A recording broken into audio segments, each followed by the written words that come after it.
Look how cute she is. Hey, everyone, and welcome to Chef AJ Live. I'm your host, Chef AJ, and this is where I introduce you to amazing people like you who are doing great things in the world that I think you should know about. Well, today is the fourth Thursday of the month, which means it's time for Vegan Conversations with Robert Cheeke. He has a very special guest he's going to introduce you to in a moment. I just want to show you the really cool shirt the special guest offers. If you're interested, I love it. It's so warm and fuzzy and comfortable. But first, let's welcome Robert. Hey, Robert, I know what you've been up to, but tell everybody. Hey, Chef AJ, thanks so much for having me here. Another Thursday in another month. It's great to be back home. I have been, speaking of home, I have been traveling a lot lately. I've been in Oregon twice in the last 2 months. I've been in Los Angeles. I've been writing my new book and working on the edits on that. And I've been doing some new things, some new projects, and looking forward to the Boulder this weekend here in Boulder, Colorado, a big 10K with tens of thousands of people. I'll be working at that event with Vegan Strong. So I've been keeping busy, no doubt. I swear to God, you're the hardest. You and Dr. Neil Barnard, you seem like the hardest working people in, I was going to say show business, in veganism. You're always somewhere. Hey, we can call it show business. Hey, yeah, it actually is kind of, Robert, I guess it's okay to say now because you sent out an email to those on your mailing list, kind of what your next book is almost called. You haven't completely settled on it, but are you allowed to say what some of the options are being considered? Yeah. So my new book is about how to most effectively reduce animal suffering using data-driven evidence to guide our decision-making and our actions to make the greatest impact for animals. So we use those words like impact and effectiveness and impactful. So, tentatively, we're looking at the impactful vegan, which is basically showing how to make the greatest return on your investment with your donation dollars, with your volunteer hours, with your skills and talents and resources and connections, with your purchase power, voting with your dollars, the conversations you have with people, those types of things, and how to really make a difference for animals, particularly farmed animals that are abused the most, especially chickens and fish. Oh, absolutely. Well, thank you for doing that. And when might we look forward to this? Well, tentatively June 11th, 2024. So a little over a year. Wow. Oh boy, I might have a book coming out that day. I don't want to compete with you. I'll ask them to do it earlier or later. Well, terrific. And who have you got as your special guest today? I have a wonderful guest today. I am super excited to introduce Elke Arnesen, who is a vegan athlete and success coach. And so I'm going to bring her on to the screen today. Elke, welcome to the show. Thank you so much, Robert. And thank you so much, Chef AJ, for just having this platform for us. I have been listening to the show and I've been watching those that I know on it. So it's really surreal and it's really cool to be part of this. So thank you. Oh, you're so welcome. You look, are you like 14 or how? Oh, no, definitely not 14. I'm 25. But you look great. And I'm sure we're going to learn today why you look so great. Thank you. I do try to take care of myself. So, Elke, we've got an interesting topic today about what do peanuts and marathons have in common. We're going to talk about that. We're going to talk about your vegan journey because on Vegan Conversations with Robert Cheeke, that's kind of what we talk about, your journey to veganism and all of that. But I want to just quickly take a step back only 2 years ago where we met at the Vegan Superhero Academy retreat on the dance floor, if I'm not mistaken. That's accurate. Yep.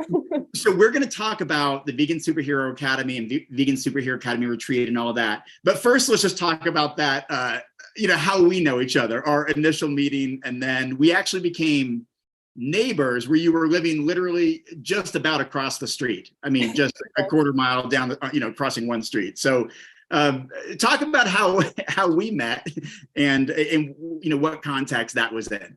Yeah, it was a little surreal because for a little bit of context, just so people know the relation, my older brothers are Leif and Anders Arnesen, who are the co-founders of the Vegan Gym, Vegan Superhero Academy. And we had this retreat. And so I knew of you because I've heard them talk about it and talk about you and the impact that you've had on their lives, seeing a vegan bodybuilder that made it, that got popular and everything else. And so I knew the essence of who you were, but then I didn't fully make that connection when I saw you in person and met you. And then I realized later. And then once we didn't really have a full interaction until it was nonverbal, where we were essentially breakdancing together for 2 hours. Yeah, you and I kind of dominated the dance floor at that retreat, which had about 75 people, and you and I kind of stole the show. And I think that's probably true in most of the dancing circumstances we both find ourselves in, where we're kind of in the middle of the circle doing our thing. And as it turned out, we were both having that same sort of mindset at the same event at the same time. Exactly. And so we got to hit it off there and spend some quality time with you, your brothers, your parents, and all the coaches and trainers and other staff members at the Vegan Gym, which we're going to talk about as well. You know, what is the Vegan Gym? Or people often ask, where is the Vegan Gym? That's a question you get quite a bit. I'm wearing the Vegan Gym shirt right now. I'm actually not repping. I'm wearing one of my favorite workout clothes though. Yeah, I know. Chef AJ and I are both repping the Vegan Gym right now. But I have like 10 I could go grab. I know you do. I know you do. But I'm curious about what peanuts and marathons have in common. And I also want to hear your vegan backstory. So would you mind sharing that with the audience today?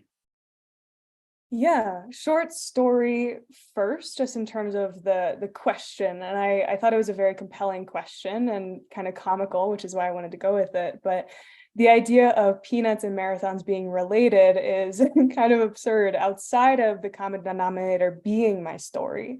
And I'm happy to, I feel like chronologically it makes the most sense, but they're just so intertwined, running and athleticism with this passion for food and sustainability in food systems and getting closer to our food. So all of that is so connected for me, but it honestly, and I don't know if I've ever shared this with you, but my story started out in years ago when I went vegetarian for the first time. And I went vegetarian honestly on a dare. And I went vegetarian. I never liked meat. I never ate it much, and I would always kind of pick at it, and I didn't ever really want to eat it. And then my friend dared me to go vegetarian with her for 30 days, for a month, and I said, yeah, why not? I don't like it that much anyway. A year and a half later, I had just stayed vegetarian. I was like, yeah, I never want to go back. I'm very happy with this. But I didn't understand any of the larger impacts that had. I didn't understand anything about honestly, the moral impacts, even moral or environmental, health related, anything like that. And I went to Hungary. I went to the country. And when I was there, I had to eat what I was given, and I didn't have many resources. And so I was in a position where I was being taken care of by others. And in that situation, I didn't know the language very well. I didn't know how to communicate, hey, could I have this instead, or anything like that. So I ended up needing to eat meat that entire time frame. And I felt very ill and very uncomfortable. And I thought more about it of like, what even is this? What even am I eating? And that just sowed the seed, and that really established that, oh, I really don't ever want to go back to that. And so when I came home, that was the fundamental decision that I made. Over this time, my brother Leif was experiencing a cancer diagnosis and getting treatments for that. And he came to the conclusion that he wanted to be plant-based.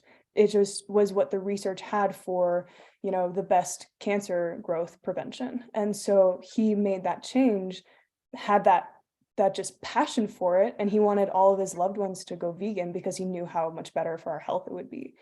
And so his voice was in the back of my head this entire time as well. And so when I came back, I was really into environmental work and everything else. So the angle that Leif took was, hey, if you want to be an environmentalist, if you care about these things that you say you care about, your actions really need to stand behind that. And here's all the evidence of the effects of animal agriculture on climate change, those kinds of things. And so when I dove into that, it was just a no-brainer. And I went vegan, and I've been vegan ever since. I'm coming up on 8 years. Yeah, and your oldest brother Leif was only 21 when he had that cancer diagnosis. Yeah. And adopted a plant-based diet shortly thereafter, and he's in his early 30s now. And he's been doing that for about a decade or so, and built, along with your brother Anders and you and others, perhaps the largest online vegan personal training company in the world, or at least that I know of, which is the Vegan Gym. And so it's been pretty amazing to watch that grow. And you are a huge part of that because you are a success coach, which sounds pretty awesome to me. Like that's something I would want. I mean, we all want a success coach. Yeah. And most of us, whether we know it or not, can benefit from coaching. We often think of sports, perhaps, like you have a soccer coach, you're on a basketball team, you have a basketball coach, you have coaches in these other areas. I had a writing coach, and I eventually made my way to the New York Times bestseller list, largely because of some of that influence. We have coaches in many other areas. They have different names sometimes it's trainer or therapist or advisor or mentor, right? So can you talk about your role with the Vegan Gym and your role as a success coach, and maybe even share some of those success stories? Yeah, I'm honored to, actually. So, and for a little bit more background, I was honestly working with Leif on this idea that wasn't set in stone about the Vegan Gym many, many years ago, back in 2016. And then I left and I did my own thing, and then I ended up coming back. So I've been here for 2 years, totally different approach, totally different name, totally different everything than what we were even thinking it could possibly be years ago. And I just celebrated, what is today's date? The 25th. I celebrated my official 2 years 2 days ago on the 23rd. And my role, success coach, it does sound like a really cool title, but it essentially means that I set individuals up for success within our academy program. And so that will mean a variety of different things. I have strategy sessions with individuals that are interested in coaching, and then we navigate, okay, what do you want to accomplish? What are the different roadblocks that are in the way to accomplishing your health and fitness goals? And oftentimes it's also involved with mindset and everything else. I actually had this really cool strategy session with a new client this morning who we navigated a lot of just mental barriers, right? Of self-belief and habits and past failures, and what do those mean and how can we view them now? So really navigating, okay, what's in the way to achieving the life that you want to achieve, to being the version of yourself that you want to be. And then figuring that out, talking through everything together. And then I'm also the matchmaker. So I know the coaching team in and out, and then I pair individuals with the coaches who are going to be the perfect fits for them. That's the gist. Well, I love that. And actually, I wanted to ask you, I was thinking about it today before our conversation. I wanted to ask you what some of those obstacles and barriers are. I've had them myself. And for me, I know sometimes I think it's been ego a little bit. I created this vegan bodybuilding movement decades ago, and I've been a champion bodybuilder and a best-selling author and all that. Do I still need coaching? Sometimes it's like I have the ego get in the way. Other times I wonder, am I coachable? Like, will I fail? Especially, or will it be intimidating for someone to take me on as a client? But what are some of the barriers that you see? You talked about limiting beliefs, past failures, patterns, things like that. Are there any things that are kind of common, like common denominator barriers and obstacles? Is it like fear of the unknown? Is it uncertainty? Is it what if I fail, and what if I fail publicly, or even publicly just with my trainer and this team? What are some of the things that stop people from pursuing coaching or make them hesitant to get into it?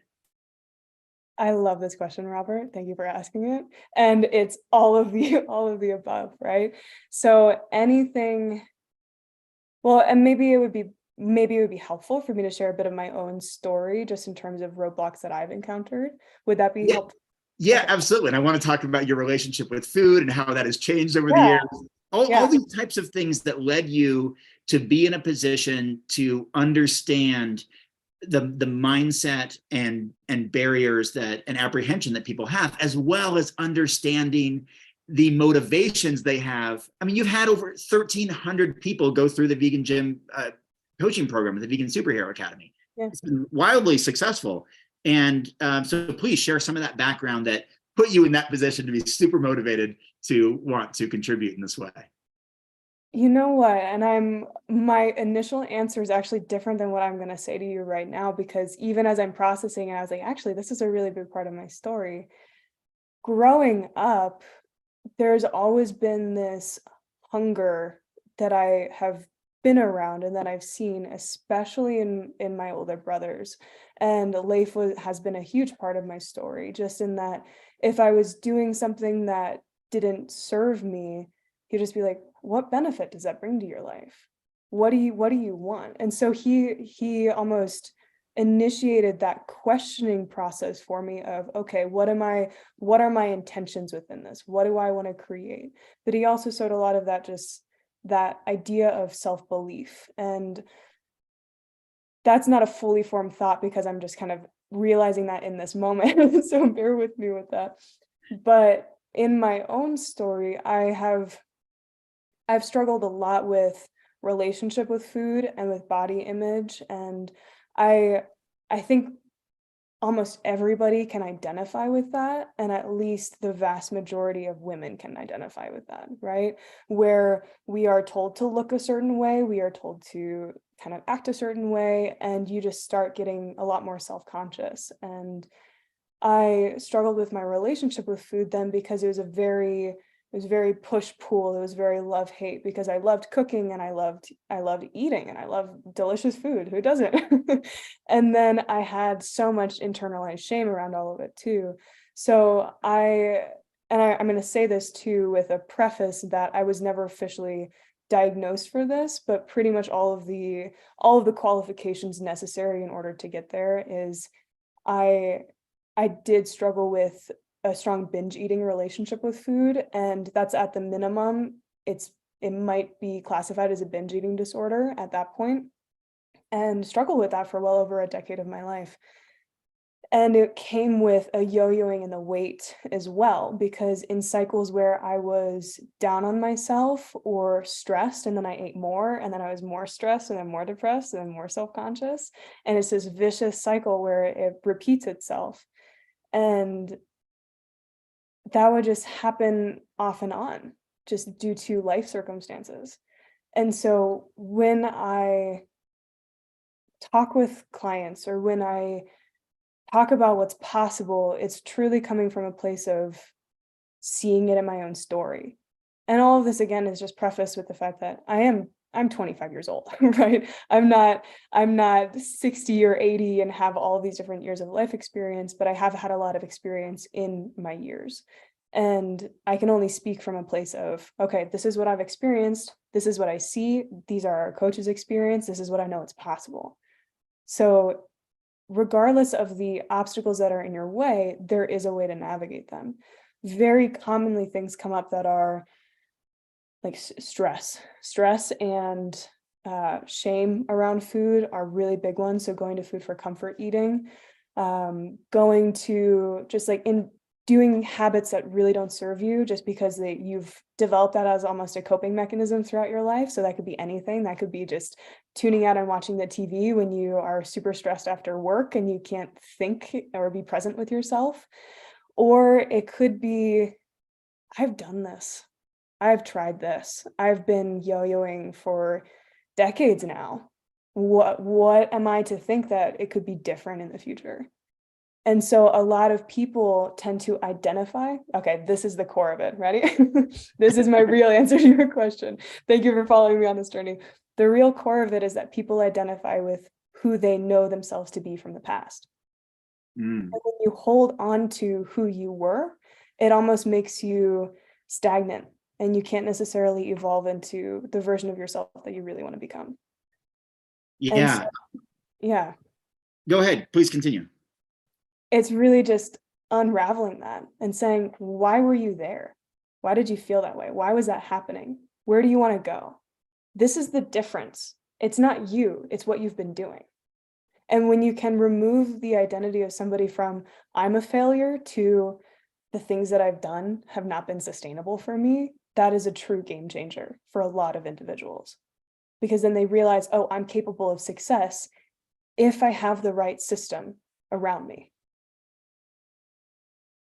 That's great, Elke. I've been taking all kinds of notes here about stress and shame and habits that don't serve you, and this whole mindset of I've tried everything. And what I really like, though, is that identity with your prior self, that really hit home with me too, because it's something that I think about a lot.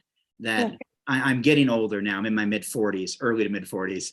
I'm not the champion bodybuilder I once was, but I often like to bring up the past and show photos from when I was in the best shape of my life and when I was the top of my game, and how I felt at that time and who I was at that time and the discipline that I had before I had a lot of other responsibilities, a mortgage to pay and a family and all that kind of stuff. It makes me reflect on that. And I can totally relate to some of the challenges that people have who come to seek vegan coaching in health and fitness and nutrition, because these are things that are universal. I think we often reflect on the past and compare ourselves to our prior selves, sometimes for better or for worse. There's that cliche slogan, don't compare yourself to others. The only person you should compare yourself to is your prior self or the person you were yesterday or whatever.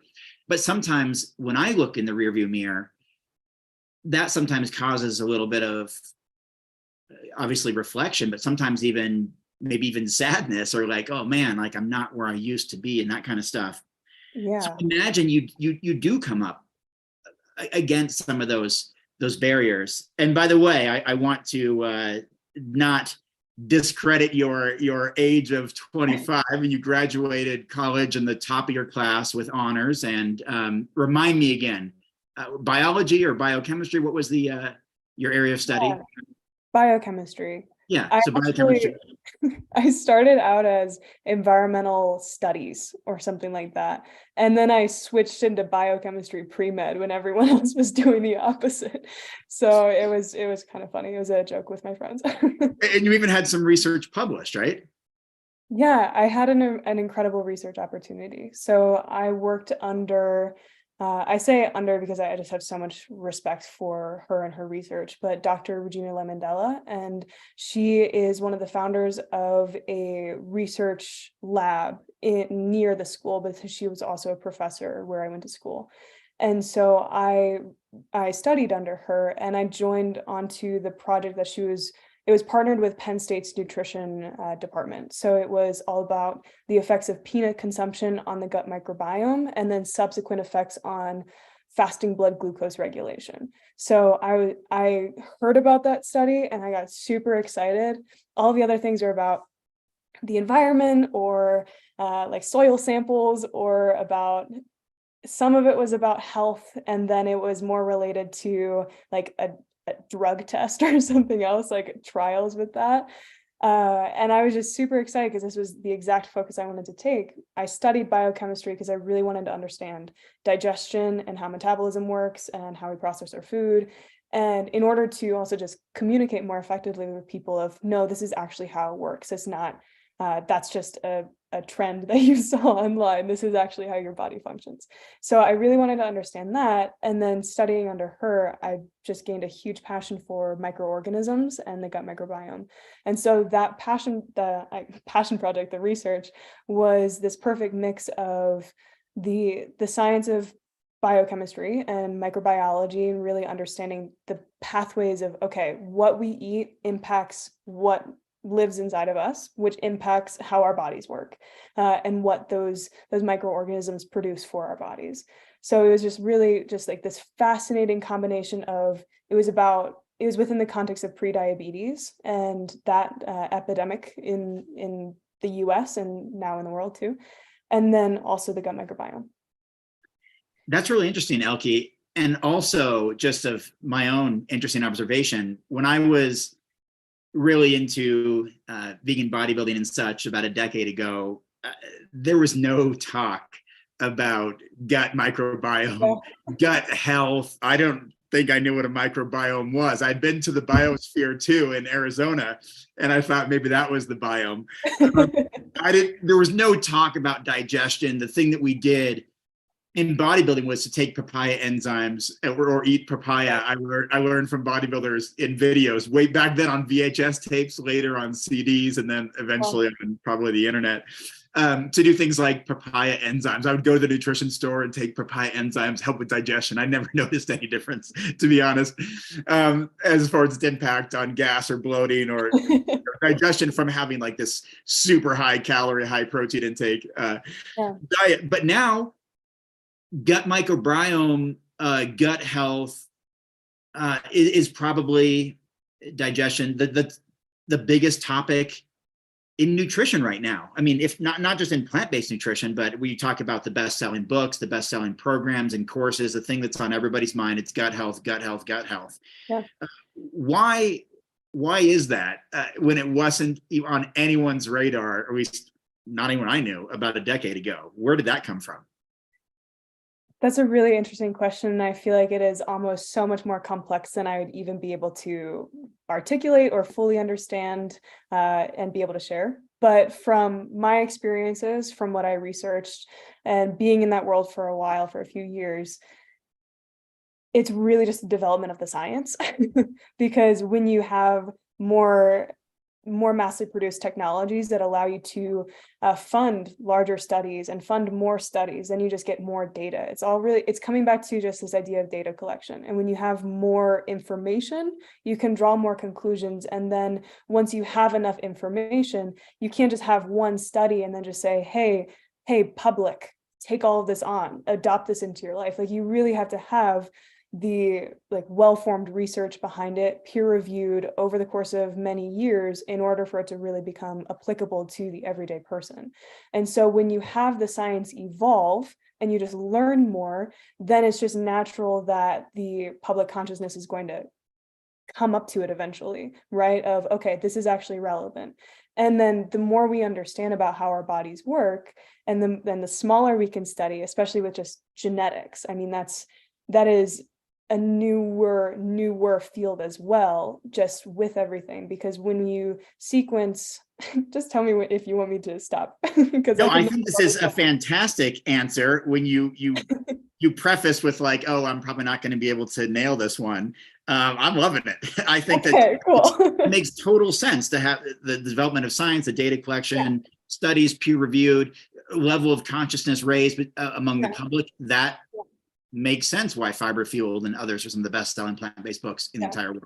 So there's just always going to be a gap between research and then when something's actually implemented and when it's adopted by a mass group of people. And so with this kind of research, one, it is, I mean, to start out with, extremely expensive to get sequencing technology. I believe the sequence machine, the sequence technology that we had was an aluminum MySeq, and that would be, oh man, I might not have the right estimate, but an easy like 40 or 50,000 just for that piece of technology. And that's later on in its development. And we were a smaller lab. So you have that. And then we had two or three of those. I think I'm misremembering slightly. But then on top of that, you need to be able to fund the research, fund people's time into the research, all of these other things. So not only do you need to get the investment from somebody who can provide it, but it needs to be a well-educated placement of those funds as well for you to even get that research. And then from there, like the publication process, I was on that research paper for years before it was officially published, like reviewed and then published last October. And so it's a long process because it's so detailed, and you can't have misinformation go out, at least if you're doing it in an ethical, proper way, through the right kinds of channels, right? Yeah, that's really fascinating. And I thought I was being patient with my book writing that takes 2 years to write a book, a study that it takes half a decade to come out. Well, you have to process all of the samples and then get all of the data and then process all of the data, because then you have thousands and thousands and thousands of just DNA sequences. Like you could look at a file and just see like AB, ADC, all of these different just nucleotides, and then you have to gather information from that. So it takes a while, you know? I should connect you with my older sister. You know, she inspired me to be vegan nearly 28 years ago, and she's an associate professor at Washington State University in soil microbiology. And she teaches classes, she does research, she collects data, she has done some interesting stuff and published some papers and all that. Just being in the same kind of field of I don't know, studying those types of things and their impact on the environment and all that. You might find it interesting to connect with her. I remember you saying that, and I've wanted to meet her ever since. Yeah, she's obviously one of the biggest role models in my entire life, but also she works directly in this academic field. She got her PhD in this area of soil microbiology, which specializing in fungi. So she studies mushrooms and their impact on probably human health in the world and all that. I should probably pay more attention, but I've been off of Twitter, where she usually does her tweeting. I want to switch gears for a moment, Elkie. Yeah. There's something every guest on Chef AJ show goes through, this question about what a typical day of eating is like, even though we know that what you eat is unique to you and your goals and your circumstances, just like what I eat is unique to me and what my goals are. And it's not this blanket thing to share. But I also want to ask you a question first. Okay. So you have, we've talked about having this relationship with food, and many of us have an unhealthy relationship with food, again, whether we know it or not, or whether we admit it or not, or whether we are comfortable talking about it or not. Many of us do have a unhealthy relationship with food. I would argue, myself included, in a lot of ways. Even being comfortable in my own skin and being disciplined and making the right choices and all of that, I think I have perhaps some unhealthy relationships with food and some other aspects of fitness. But I want to ask you, in your own words, what does having a healthy relationship with food look like? Oh, what a good question. I'm going to just share my stream of consciousness with the first instinct that I have, and it's totally going to evolve from there. But initially, I would even just say how we talk about food is developing our relationship with food.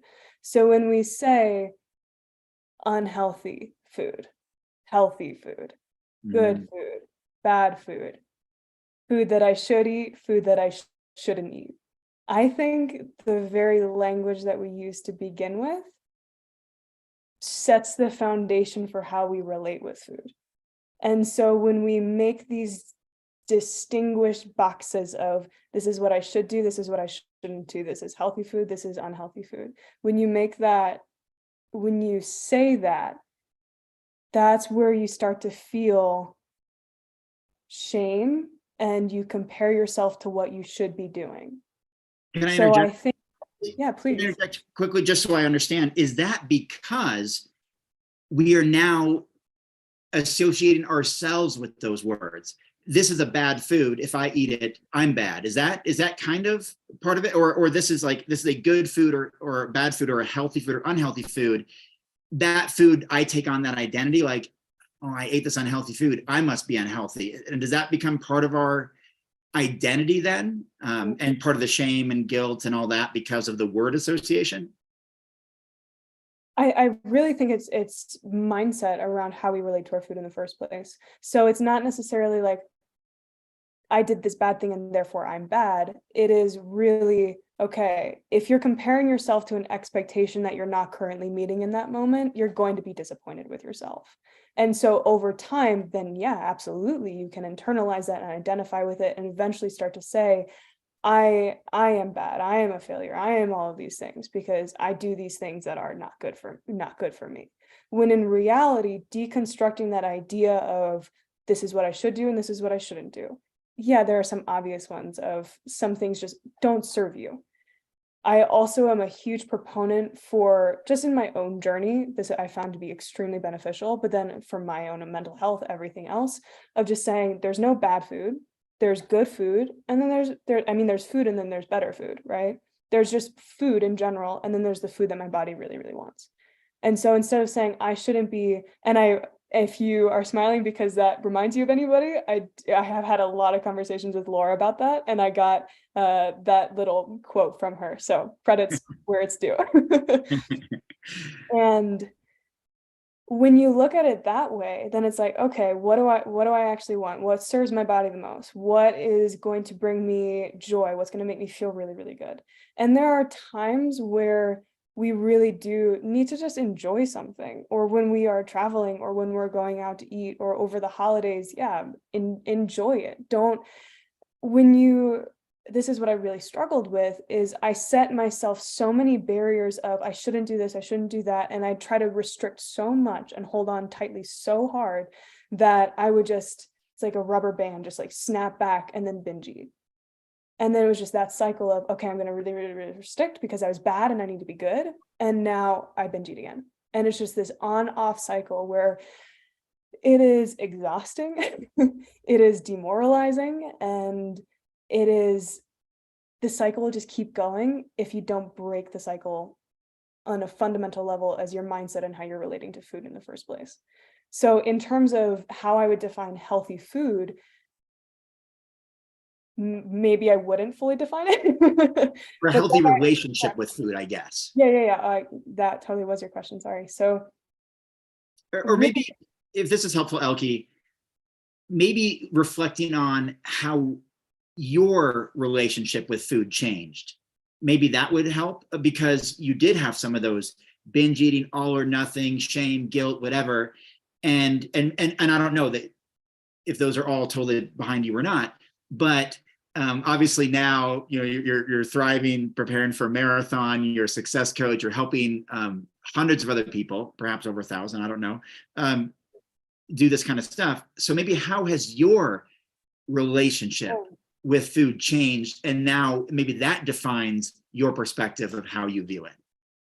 I think it's really changed from a goal that I need to hit and then get there to an ever-evolving lifelong process. So instead of saying, oh, I need to accomplish this and then I'll be good, it's really acknowledging, okay, who's to say what's going to happen in the future? All I can do is equip myself with really good self-awareness and really good habits and really good tools in order to take those situations as they come.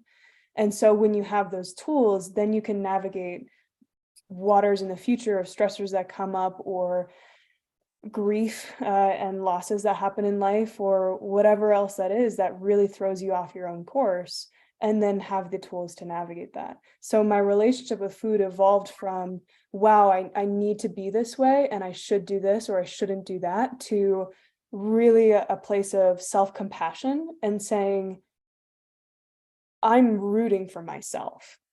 Before, I was almost saying, I don't deserve to feel good. I have to do this. I have to look a certain way. And when I removed that expectation or what other people thought about me and shifted it towards what is going to bring me fulfillment and peace and joy into my life, that's really where, I know I'm talking really meta, but that's when my relationship with food started actually changing. And so I wouldn't call myself, like, I wouldn't even use the term healed or perfect or any of those things, because I truly see it as just an evolving process where you're always becoming more mindful and learning more about yourself. Does that answer your question? Yes, Elkie. And I really like this. I wrote it down because I liked it so much. I like that you talked about, you changed your mindset and perspective from having a goal to creating a lifelong process. Yeah. Because goals come and go. I did an interview a couple of days ago for a different program, and I don't want to take up time talking about that, but I talked about how once I achieved this goal, I just completely stopped that activity, even though it was a positive activity. It was a form of exercise. And then same with writing every day. Once I reached a certain goal, I just stopped and just didn't do it for months. But when you create a lifelong process or a journey, people use that word a lot. And also, I wrote it down, having self-compassion rather than thinking like, I don't deserve this, which I hear among friends, family, associates. I don't deserve to do this. I haven't earned it, or that kind of thing. I really like this, this commitment to compassion in a lifelong journey and process. So on that note, can you share, and again, listeners know this because this is every single show, that this is your typical daily diet, not theirs. And you have some things like, I think you do gluten-free, and you have a few, personal preferences. So can you talk about that? What kind of a typical day of eating looks like? And for context, which we're also going to talk about, you are preparing for a marathon coming up relatively soon. So what does a typical day of eating look like within that context of you're fueling your body for some long runs at the moment and perhaps a marathon in the near future? Yes, absolutely. I just got a notification, so apologies if you heard that little dinging for a second, but I just totally closed that, so it's not. I saw you jump, and mine does too. My phone just did something too. But maybe. I was so prepared, and I closed out everything. I didn't even remember that made noise. So no, yeah, I do the same. I forget there's like volume on that other laptop that an email notification comes in. It happens even in the biggest interviews. And what bigger is this? Elke Arnesen, Robert Cheeke, and Chef AJ. So talk about what you eat in a day, Elke. Yeah, so I have been vegan for almost 8 years, so vegan and mostly gluten-free. I'm going to preface that of mostly gluten-free. It's not out of celiac or anything like that. I was kind of doing a research study with myself a few years back where I was like, I really don't feel good, and I was bloated, and I was actually developing hives. I was developing rashes all over my body, and I felt incredibly uncomfortable. And I looked it up, and the only thing that I could see related to it was a gluten intolerance, and I cut out all gluten, and everything went away, and my digestion was great, and then the rashes went away, and then I did this cycle. I added gluten back in and add bread in, everything came back for a few weeks, and then I cut it out, and I did that maybe 5 times on and off, and I was like, okay, this is the data is now there. So I've been mostly gluten-free ever since. The main just thing for that is I do love making sourdough bread. I love making homemade sourdough, and I find that with a long fermentation process, it's a lot easier for my body to digest. So I do that, and I honestly really like keeping it simple in terms of my nutrition daily. I love cooking, and when I have 5 hours, I will create a new recipe. I will put on the music, I will dance in the kitchen, I'll grind up the spices, I'll get super invested, and I love it. But that is not the majority of my schedule. So I usually like just really quick and easy and delicious things. One of my favorite things ever is, I get a lot of frozen blueberries. I get a lot of frozen blueberries, and then I use frozen blueberries with coconut yogurt and then a little bit of maple syrup and some chia seeds and a nut butter or something else. And I'll have that as just, I like having something that's probiotic and prebiotic in the morning. And so I'll have that. And I really love, I don't stray away from processed foods. I prefer a little bit more whole foods, plant-based, but if it's a really busy day, I'll grab a Builder bar. And that's cool. And I had one earlier today. So every once in a while you have to do that. And I really love, usually for dinner, I'll make some type of peanut sauce with rice noodles and tofu or tempeh and broccoli and just like a whole mess of deliciousness. So I really love fresher foods. I love broccoli. That's a staple. I love tofu and tempeh and noodles and snacks. I'm a huge tortilla chip person too. So.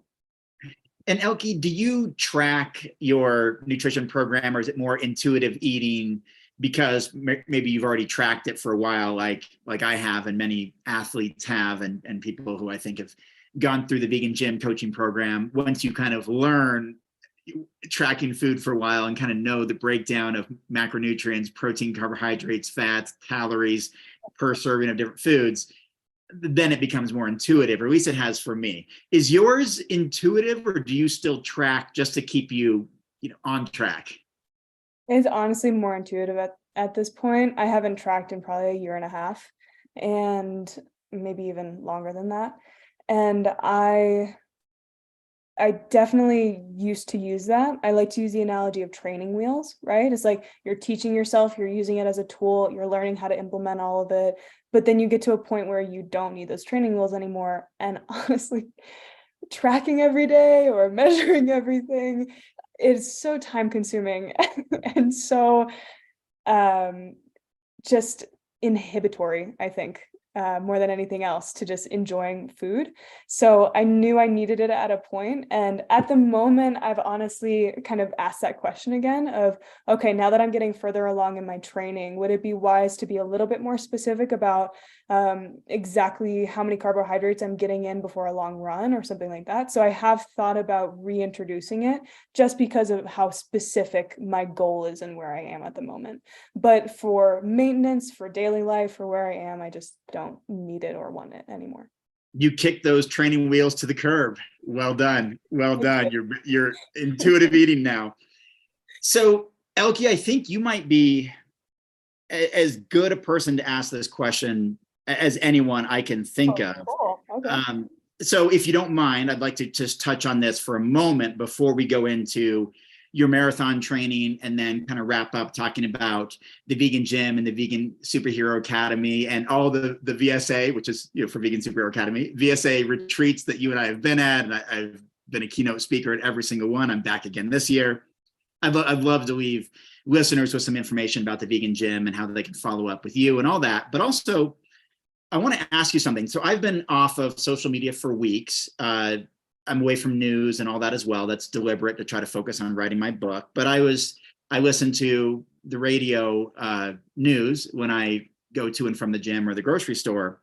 And there's been a lot of information coming out lately, apparently, about the role that social media plays on self-esteem, especially in young women.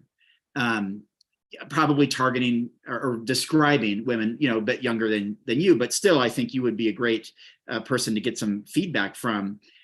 What do you think about the role that social media plays, especially in the fitness world where everyone's comparing themselves to somebody else? You're either more popular, you're prettier, you're more fit, you're more handsome, you're more successful, you're more wealthy, you're more popular. Maybe I said popular more. You have, a more adventurous life. You have greater self-worth, you have cooler friends.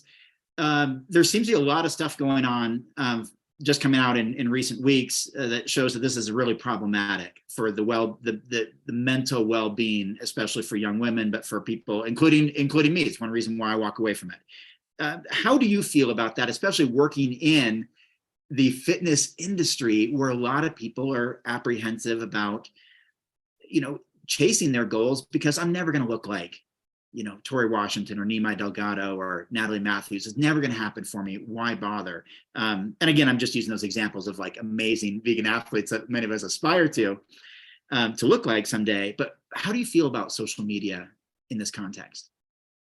I have like 20 different answers that I want to share with you right now. I think about this a lot. So I do really appreciate just the spotlight that you've put on this, because it has very negatively impacted my life growing up. And the bottom line is, whenever you think more about what other people are doing than your own life and what you're doing, you are going to be extremely unhappy. And that is if you are, even before social media, if you're constantly comparing what your house looks like compared to what your neighbor's house looks like, or what someone's family appears to be compared to your family. It's just the comparison game. I had this, wow, I'm having such a flashback. Years ago, I was really sitting in this idea, and I had this realization, if it's a quote already somewhere, then credit to that person. But to me, it was new. And I was like, I thought of this, but I was like, the comparison game begins and ends with nobody winning. It really serves nobody's benefit. It doesn't serve you, certainly doesn't serve them. And even if you think of them as better in any ways, and any of the examples that you described, you're still doing them a disservice, because you are putting them in a box of what you think that their life is like. And then it is difficult to even relate to them as a human being. I feel like we do that with celebrities all the time too. We glorify it. We say that must be so glamorous, that must be so perfect, that must be so great, when in reality, everyone has their own struggles. And when you idealize somebody else's life, you inherently look at almost like the flaws of your own. And it's a spiral downward from there. And every once in a while, I can kind of catch myself slipping in that, where I'm like, oh, whoa, maybe I should delete this for a while. Maybe I should do that. What I think right now, I really just need to go on a walk with myself or something like that. And just really regrounding yourself in reality, because what you see really isn't necessarily reality. And so you have to ground yourself in what do I know about my own life? What is true to me? What do I want? And honestly, those examples that you used where people are like, I'll never look like Nimai Delgado, like, why should I even try? Or things like that. Ask yourself, is that what you actually want? I mean, he's put a lot of work into that. Sure. That he's built his career, his lifestyle around that. Is that realistic for you? Is that what you actually want? Or would that be nice? And so I think a lot of people romanticize the end goal without actually understanding what it takes in order to get there. Yeah. And I do that with myself sometimes, where I'm like, oh, it would be super cool to do this. Wow, it would be awesome to live the van life and drop everything and just go out and travel the world and do all those things. Then in reality, you have van repairs, you actually have a lot of isolation, you have a lot of feelings of missing home. It's just like, look at it logically, look at the reality of it, because it's not the picture that you're painting for yourself in your own head. And so at this point, I don't even know if I fully answered your question. So I think social media can be a really powerful tool for increased awareness about different things, and people coming together where they didn't think that they had support otherwise. That can be very powerful, because if you're living in a small town and you don't know another vegan, it's really cool to be able to hop on YouTube and see a live show with Chef AJ and see a bunch of vegans talking about all of it. It's like, that's awesome. However, you need healthy boundaries with it. And ask yourself, is following this person, is consuming this, is thinking this actually serving my true goals? Yeah, I think that's the punchline, that we all know myriad benefits of social media. I mean, how we connect with friends and family around the world and stay connected, and how we market products and services and reach people and help solve problems and help benefit others and all of that. But I think it's how we set boundaries and how we have that conversation within our own head. I took some notes again, because you provide so much quotable material. You talked about, when you focus on others, nobody wins. That reminded me of holding grudges. We all do it. I'm guilty of it. I've held a lot of grudges and resentment, even if the other people don't know it. It's just where nobody wins, and you often only hurt yourself when you have that mentality. And so it reminded me of that. And I also liked that quote you said, you just ground yourself in reality. And that's not like saying, you need a reality check or a wake up call or whatever. No, it's just saying, hey, ground yourself in reality. Do you really want to achieve that? Or do you really want that outcome? We all, like you said, romanticize maybe about being rich or famous or having this flexible schedule to live in a van down by the river or whatever.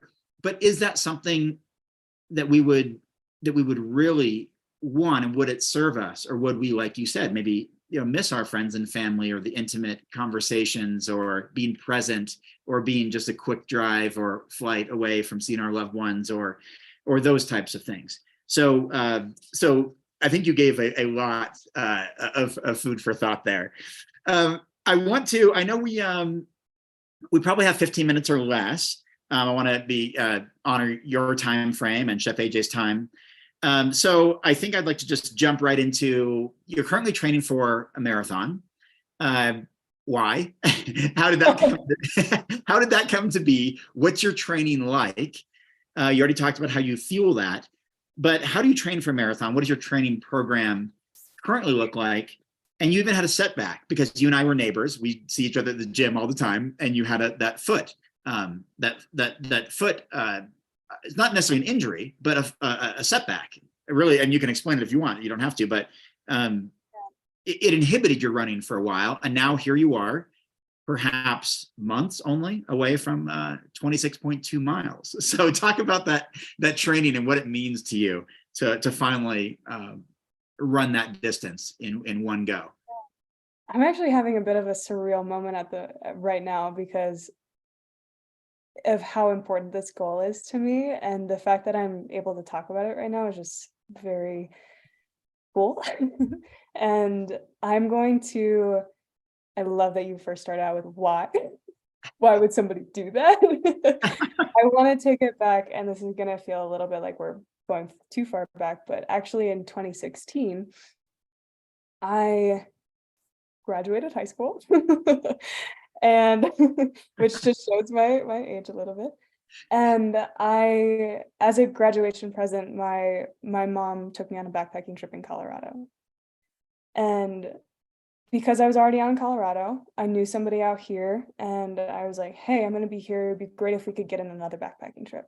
So I ended up having 2 back-to-back backpacking trips. And the second one was with a bunch of really awesome young people who were just curious and aware and just asking a lot of questions about life. And I learned so much over that time. And it was over a trail.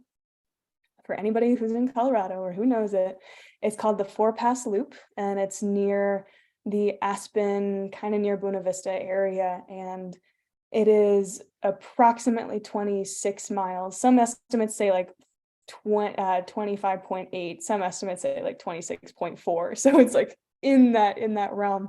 And we backpacked that over the course of 4 days, 3 nights. And on that trip, that time of my life was a transition period, obviously graduating, asking a lot of questions. I wasn't going to school right away. I did a year off and all of these other things. So I was already in a very malleable mental state and just asking a lot of questions. And on top of it, coming out of a season of a lot of stress where I had binged a lot. Okay. But I was overweight for where my body feels really comfortable. And so there were just so many factors all at once. And when we were out there one morning, there was somebody who was running past us wearing a tiny backpack. And then there were a few more. And then finally one of them stopped and tied their shoes near us. And I was like, what are you doing? This is crazy. What are you doing right now? And they were like, we started at 5 a.m. We're running this all in one day. We're finishing this in one day. And the 4-Pass Loop is over 4 mountain passes. And it's an elevation gain of almost 8,000 feet over this course, which is significant. And then it's a full marathon distance. And my immediate thought was, I could never do that. I will never be capable of that. And it was so true. It was so certain. I was like, cool, I know that about myself, moving on.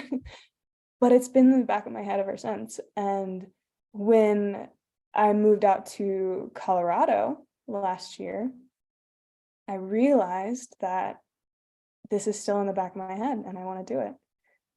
If really there's no other reason outside of just proving to myself what I'm capable of. And I have been set on that goal for essentially years now. And I'm not 100% sure when it's not an official race. Apparently there is an official marathon there, which I learned a week ago. But it's not an official, and I'm just going to be running it alone, like self-supplied. And yeah, I'm not 100% sure when it is going to happen because of just snow melt and when it's going to be passable and all of those things. But hopefully it's going to be this season. Well, I think your purpose behind that is beautiful, Elkie. So thank you for sharing that. And I hope that serves as inspiration and motivation to many people who are listening, that sometimes we do come across a pass and say, you know what, that's not for me. No, thanks. I could never do that.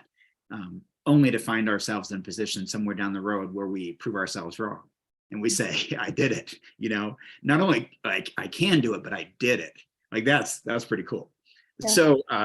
So thank you for sharing that. And I'm cheering you on, by the way. I'm very excited for you. So I love stories like that.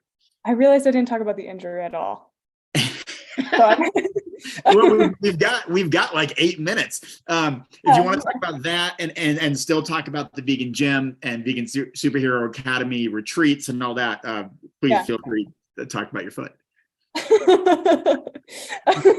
What an amazing prompt. Please talk about your foot.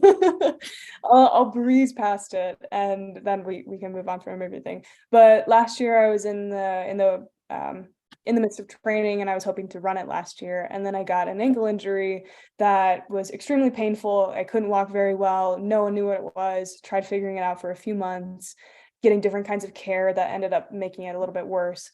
Found out I have an extra bone in my foot.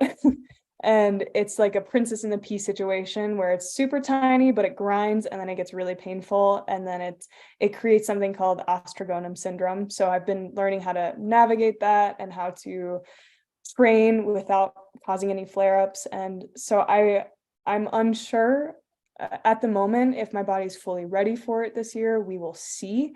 But I'm really just trying to take a more intuitive approach to training where I'm still getting in my mileage, but I'm not pushing myself to the point where I'm going to get re-injured. Well, thank you for sharing that. I knew it wasn't an injury, but I wanted you to be able to explain if you wanted to about that scenario. So we're going to wrap up here, Elkie, in the next 6 or 7 minutes or so. But you and I, we've had our great experiences at the Vegan Superhero Academy retreats. It's kind of like the event of the year that people look forward to, at least people within the vegan gym community, the clients and their friends and family. You know, I had my wife, Karen, go last year. Well, she was a client, but also, you know, she came to join me and she'll be there again this year. And it's just been a whole heck of a lot of fun.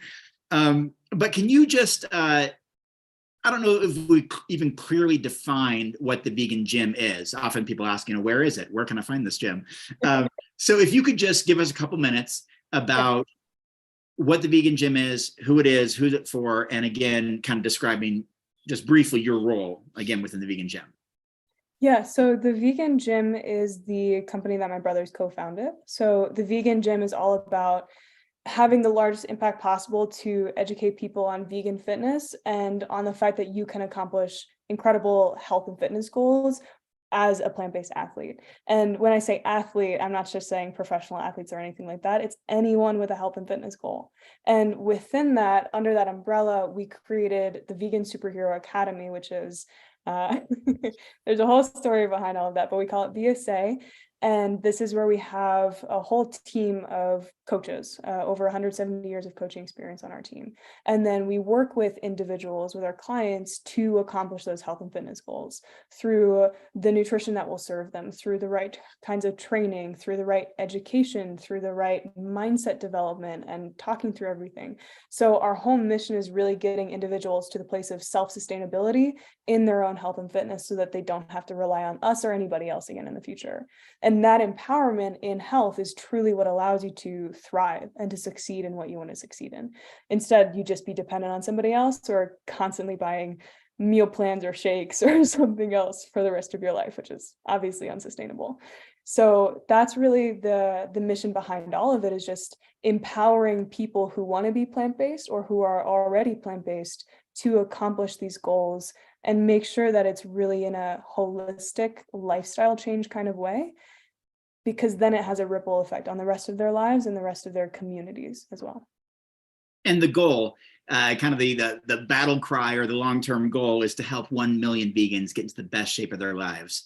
And that's through people going through the Vegan Superhero Academy and then the ripple effects of the influence they have out in the world, which can be massive. As many professionals go through the program who have an influence on their colleagues, their clients, their coworkers, their family. And it just, I mean, I've seen it myself. I've watched the Vegan Gym for a couple years now. You know, I rock the swag all the time, like I am right now. Your brother's been very generous with providing me with all kinds of neat things to wear around and promote the lifestyle, because it's a mission that I share too, and Leif and I have talked about that it's really a slogan I was talking about over 20 years ago, that healthy food defines you. And the more, kind of healthy, happy, and fit we are, the more people we draw into this movement, and we can therefore save more animals, prevent more suffering, help people achieve their own health and fitness goals, thrive, helping the planet, which is, I know, one of your calling initially to this whole movement, environmental sustainability. There's just so many wins.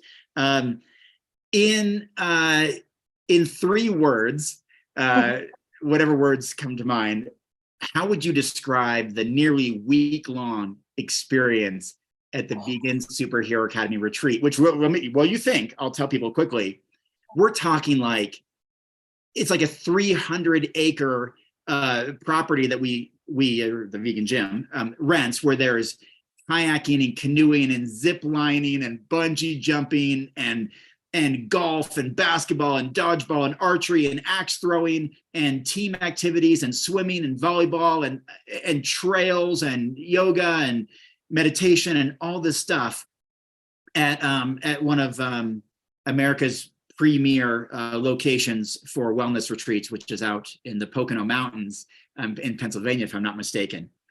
It's incredible. I mean, I don't want to steal one of your words. It's a incredibly moving experience. I've been there twice now. I'll be looking forward to my 3rd time. But how would you describe it? Yeah, I laughed at first because I'm not known for being super succinct. Neither am I. Can't you tell? We're already went over an hour. I know. And these are simple words, but if I made it more complicated, I'd have to explain it, and then it would take a lot longer. I would say fun, just pure fun. It's playful. It's a bunch of vegan adults like hanging out and competing and doing fun things together.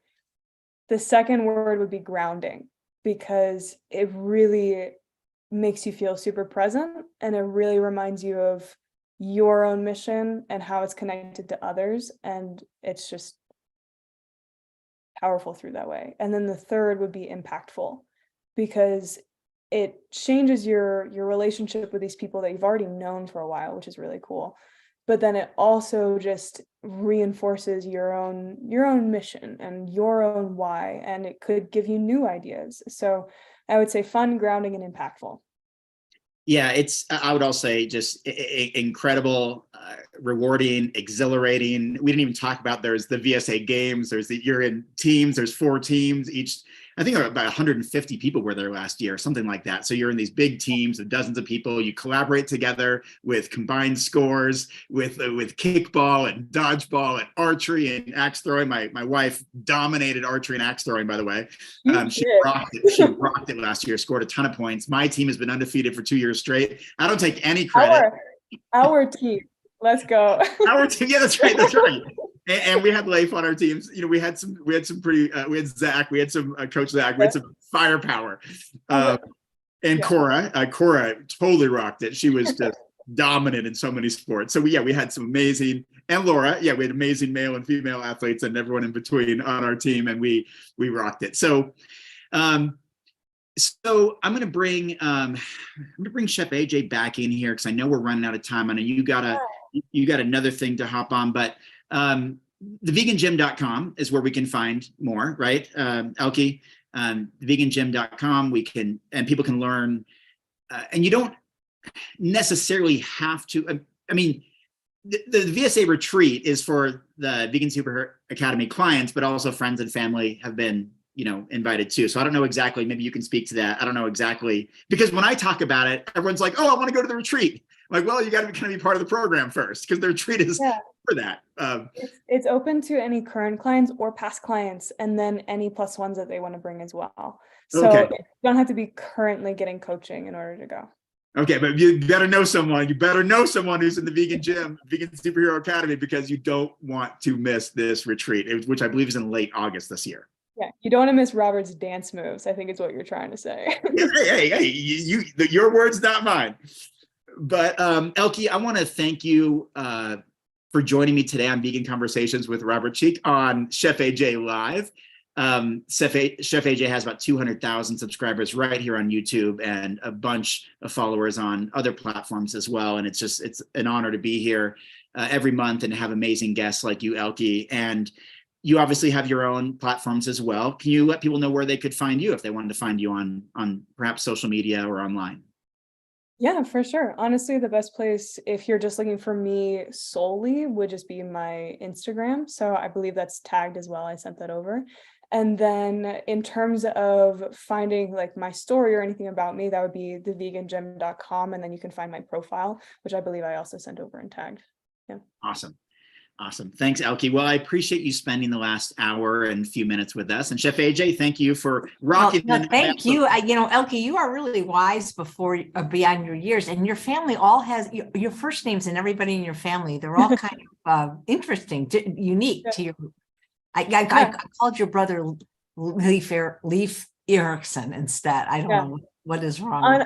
Honestly, he gets that a lot. So. And I do have the flexibility of a few additional minutes, so 45 isn't necessarily the exact hard cutoff. I can go ahead. Because there was actually a question in the chat, and I'll read it to you from Amelia. Any advice for someone who's trying hard to exercise but constantly set back with muscle pain? Okay. Well, the first question to just figure out is, what is the cause of the muscle pain? Is it coming from muscle fatigue? Is it coming from any type of injury? Or is it just a lack of the proper recovery time or something else? Like there could be so many different factors for why you're having that pain in the first place. But most importantly, I would make sure getting the appropriate amount of sleep, getting the right amount of just nutrients that your body needs. And then a lot of people run into the issue of going 0 to 100 in terms of their training or in terms of their habits, where they say, okay, I'm in this position. Now I want to take it to the extreme. I'm going to do this. I'm going to do this every single day. So it's really important to find a way to ease into things instead of taking it 0 to 100 right away. So I would have to know a lot more about, where you're coming from, what you have access to, what movements don't feel good for you, what movements do, in order to actually answer you fully. Thank you. Yeah, that's great. Nice.